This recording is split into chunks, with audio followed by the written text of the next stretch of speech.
Hello, everyone, and welcome to today's Future of Evidence Synthesis webinar. My name is Ella Flemyng, and I'm Editorial Product Lead in Cochrane's central team, and the main contact from the central team for Cochrane's new open access journal, Cochrane Evidence Synthesis and Methods, which this webinar is on today. So we are joined today by Michael Brown, who is editor of Cochrane Evidence Synthesis and Methods and professor in emergency medicine at Michigan State University. We also have Gavin Stewart, who is Senior Journals Publishing Manager at Wiley for this journal, and Toby Lasson, Cochrane's Deputy Editor-in-Chief, will be monitoring the chat and the questions. So what will we cover today? I'm going to give a very brief background on why we launched a new journal, and then I'm handing over to Mike, who is going to provide some more information on what Cochrane Evidence Synthesis and Methods is, and we'll run through some opportunities for the Cochrane community before we move on to Q&A, and we'll have lots of time for Q&A, so please do get your questions into the chat box. So I wanted to start with some history and how we got to the decision to launch a new journal. So back in 2015, members from across some of our methods groups developed the first proposal for Cochrane publishing methods research. And then it was in 2019 when Carla Suarez-Weiser became editor-in-chief that she included in her sort of vision for Cochrane that a new journal would be a good strategic opportunity. In 2020, as part of our COVID response, we started trialling new types of evidence synthesis that Cochrane hadn't published before. So that includes rapid reviews and scoping reviews. And we also delved into some market and competitor analysis, looking at trends across the field for different types of evidence synthesis and different types of research relevant to evidence synthesis.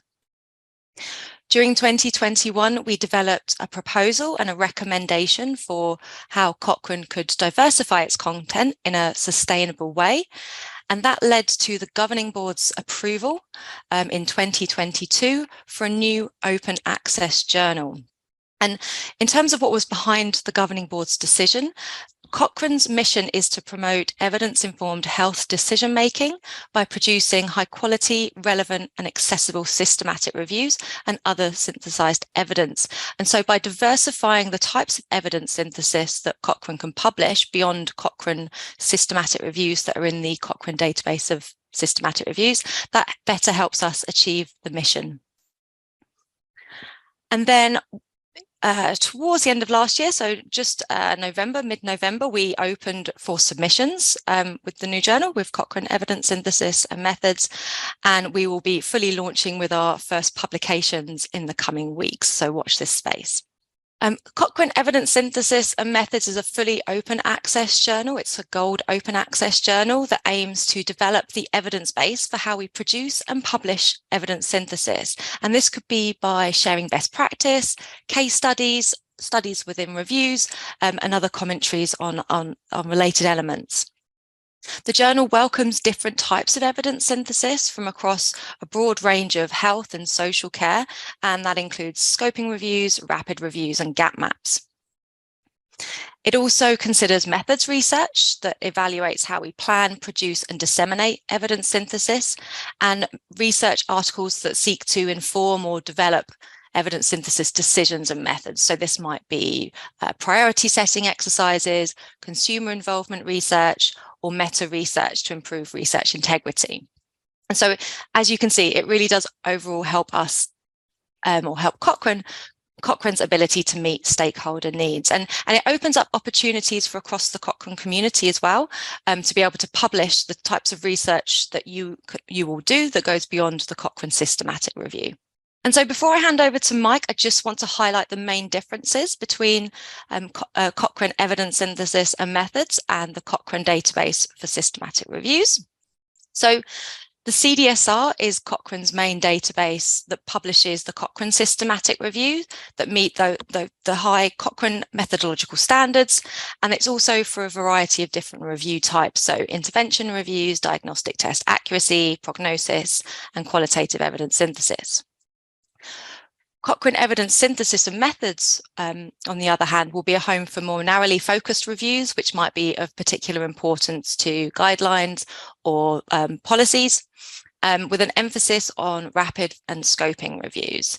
It also considers methods papers and other research, as I've mentioned.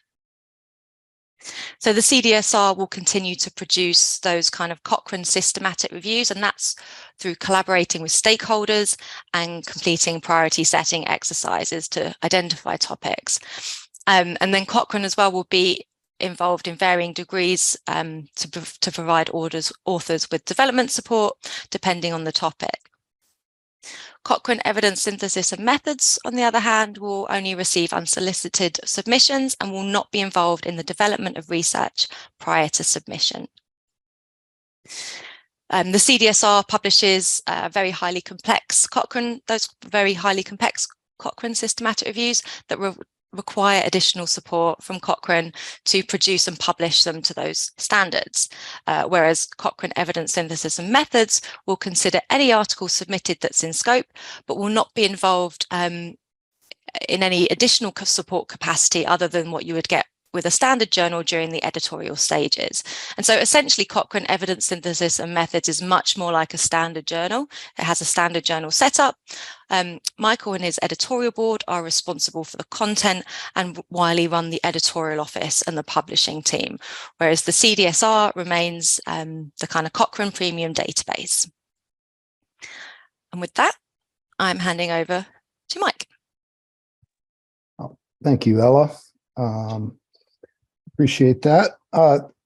So we're going to just go through a few other aspects of the new journal. You can go to the next slide.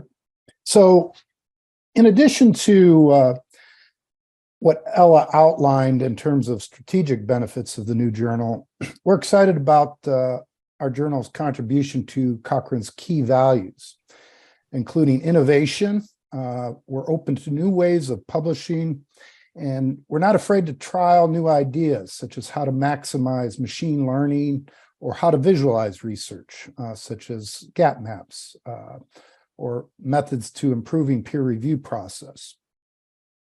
We plan to push the boundaries and advocate for new approaches in evidence-based healthcare with commentaries and other forms of upcoming approaches to evidence synthesis.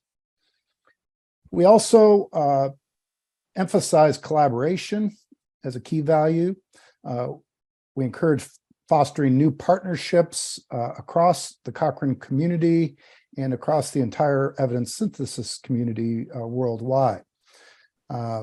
We will hope to develop the evidence base on how we produce and publish evidence synthesis, encouraging studies within reviews, sharing of best practice, and even case studies in the production of evidence synthesis.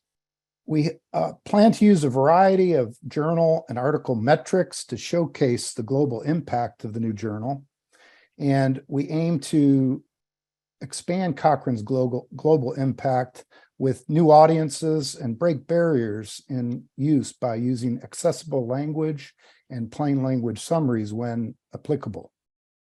Accessibility and inclusion, we definitely seek submissions on how research is published with the aim of ensuring accessibility and usability.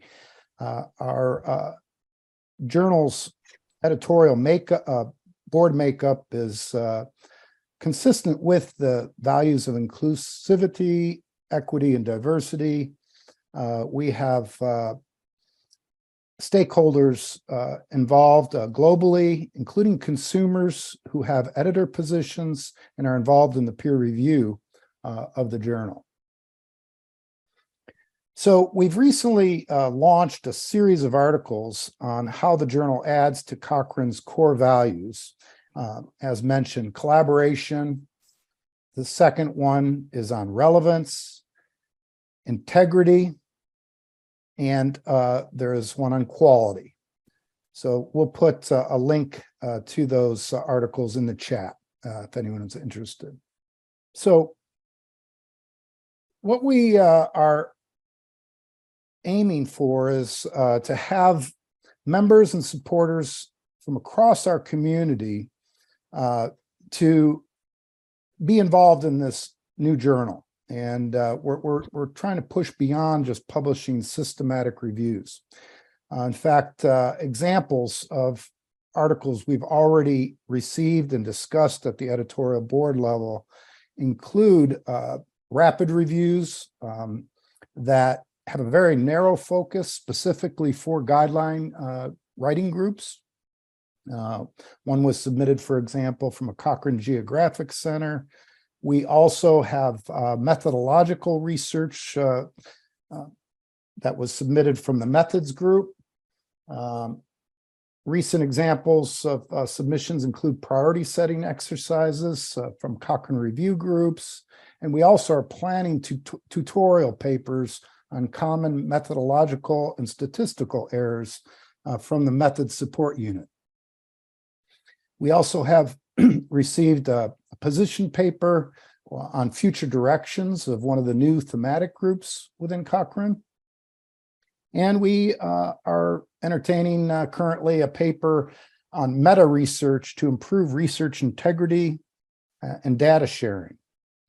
So that's just a short list of some of the variety of papers we've received thus far. So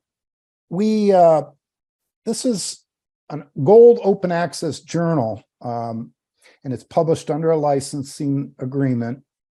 So there are article processing charges, or APCs, and these vary ranging from $1,500 US for a commentary or brief report up through to a level of $3,000 for a systematic review or rapid review. Wiley does, however, have a number of transformative agreements with different countries and institutions whereby they cover the APCs for the journal. And an example of that would be at the start of this new year, 2023, over 40 Australian universities now have APCs fully covered by an agreement between Wiley and the Council of Australian University Librarians. We also have had or do have a number of developing country discounts or waivers depending on where the author is based. So we seek authors from the worldwide evidence synthesis community. Our editorial board members include associate editors, statistical editors, and a consumer editor. And we are geographically dispersed. We have gender balance within the board. We have members of the board that have lived experience in health care issues and a depth of methodological expertise. So as the journal develops, we will continue to monitor the representation on our editorial board to ensure it reflects the needs of our wider evidence synthesis community. And we are going to obviously seek peer reviewers. Let's go on to the next slide. We'd love for many of you to join our community as peer reviewers. And we are exploring opportunities for professional development. And so peer reviewers that sign up will receive guidance and support from Wiley, but we also plan to have annual recognition with certificates for really high quality reviews. You will have the opportunity to receive credit for your peer review work via Publons, which I think is a really nice addition for issues such as an academic portfolio where you may be seeking promotion at a university type setting. We will have annual peer reviewer awards, and ultimately those that receive those awards for very high quality, timely reviews may be invited to be promoted to an associate editor level when appropriate. We also are going to investigate opportunities for peer review mentoring, and that's an area we hope to work on over the next year. And finally, if you do sign up as a peer reviewer, you are eligible for discounts on Wiley books, including the Cochrane handbooks, which there are a number of coming out very soon. So that's, I think, wraps up my summary.